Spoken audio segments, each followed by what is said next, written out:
Today we're going to have a play around with the Neo Geo Mini. This console's been out a little while now. They're selling currently on eBay for about 150 quid, and Amazon as well.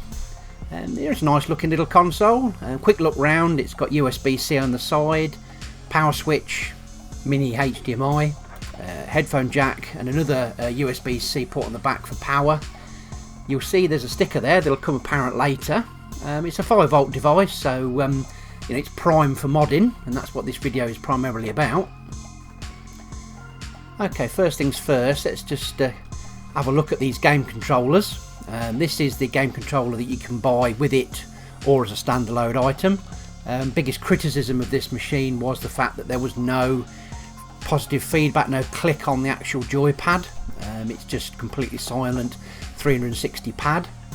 This is the original Neo Geo pad. As you can see, it clicks in the direction, giving that feedback, which is classic to obviously a lot of the Neo Geo family.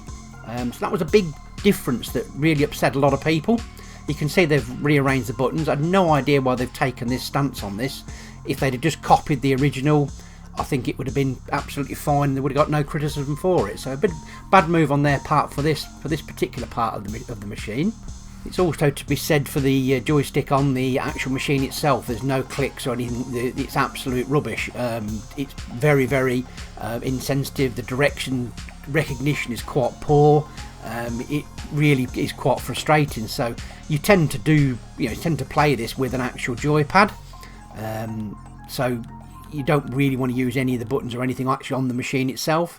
As for the screen, as a portable, it's okay. I wouldn't say it's anything fantastic. It's not particularly high res or anything. It's the whole machine does scream about it being a little bit cheap. Anyway, main purpose of this video was to get inside it. So while I'm taking it to bits, we'll go through some of the things. It's a 40th anniversary edition, released in 2018, styled in the MVS cabinet. There's HDMI ports. Obviously, I've been over all the stuff that's actually on it.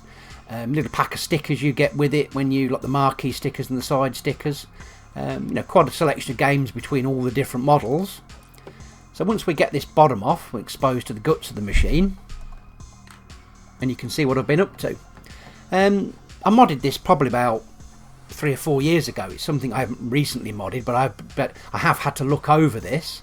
As you can see, it's not particularly one of my greatest mods. There's a charge controller in there and a heatsink. I did find that the charge controller was getting quite too much localised heat, so I did put a bit of a heatsink on there just to draw a bit of the heat away from some of the plastics. It charges from the side off one of the USB-C ports, which isn't used obviously in the actual thing. That's where I've connected in to the standard pin that allows power in. That goes into the charge controller. Battery is just slid up the side, and I take an output feed into the power switch. That's the charge controller. So when you pop your USB-C inside, you can see the LED comes on. That's now powering the little lithium-ion battery that I popped in there. And then when you flick the switch on, that diverts power obviously then to power the device and allow you to play it without having it plugged in. It's a pretty simple setup. Whether the heatsink was required or not, I'm not sure. I just wasn't happy with how hot things got in a localised position.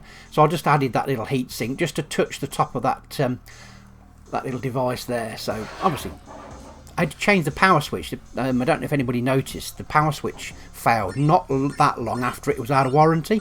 So I had to find a switch that was close. And just glued it into place because it wasn't quite identical. Just glued it into place just to allow me to switch the unit on and off again.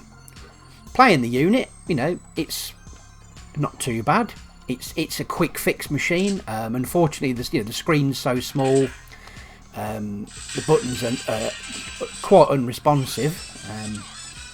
But because this is the international version, it's got Metal Slug on it, and that's the reason I decided to opt for this particular version. I do love Metal Slug. I think it's one of my favourite games of all time, really. A great cracking little arcade shooter, really. Can't get enough of this one. So, as the machine is now portable, as what it should have been in the start, I have absolutely no idea why they released this as a USB tethered device. It really does baffle me. But another one of the questions is, what's it like, on the telly? There's other criticisms of this machine. The main output is, not particularly very high quality. There's been complaints of screen tearing, which I have witnessed myself. So yeah, overall the machine didn't deliver in any of the main areas really what it should have done, which was a real disappointment. I think when you look at the likes, they didn't do particularly well with the Neo Geo X, and then they've delivered this machine, both of which could have been stars, but because of a lackluster, system, it didn't provide what it was. The die-hard fans. These aren't just people that bought this primarily weren't people that were, just people going out looking for a quick game. They were die-hard fans, such as myself. Like most of the mini consoles, it's hackable. You can add your own ROMs, you can add emulators, and this is what this is. There's like a drive, a tar.tar file that needs to be flashed onto the Neo Geo Mini. It's not a massively complex process, just involves connecting to your PC, and it adds all of these extra, I think it's up to 80 new game image folders, and obviously a load of emulators as well. So we'll load up Sonic the Hedgehog here to have a look at the emulation for a Mega Drive. As you can see, there is a bit of screen tearing on this, and this was one thing this machine did suffer from and got criticised for. The image quality isn't bad, it's not superb, but it's okay. It's not a bad representation, and it is HDMI, so you can connect it to modern day TVs. With this hack, it really does make the machine more valuable, and in its standard form, I think it didn't really hit the mark, and I think that's why it got a lot of criticism. But with the hack, it did make the machine a lot more usable, and made it a lot more value for money, just like the PSX Mini did.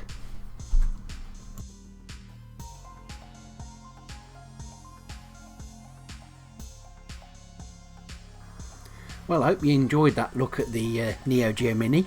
The battery mod that should have been there from the start, the emulation that obviously added those extra features that made it worth its money. As it stands now, I think it was worth the money I paid it. I enjoy using the system now that it's portable, now that it's got some extra ROMs on it. It's now what it should have been. So anyway, if you've made it this far, thanks for watching, and I'll catch you again in the next video. Bye for now.